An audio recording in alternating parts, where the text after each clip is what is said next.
Hello, in this video I'm gonna show you how to enable or disable the airplane mode on your Apple Watch Series 11.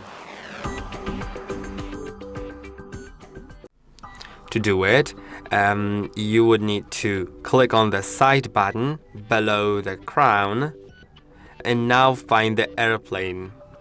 Click on it and now the airplane mode is on. If you want to disable it, click on the button again.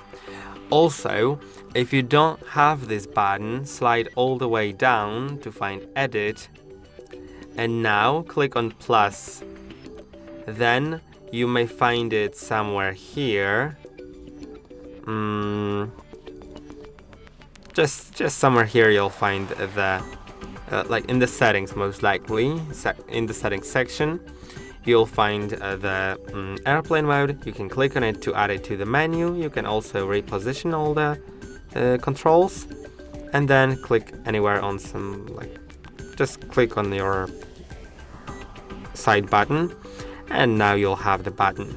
So I hope that this video was helpful. Don't forget to like and subscribe and I'll see you in the next one.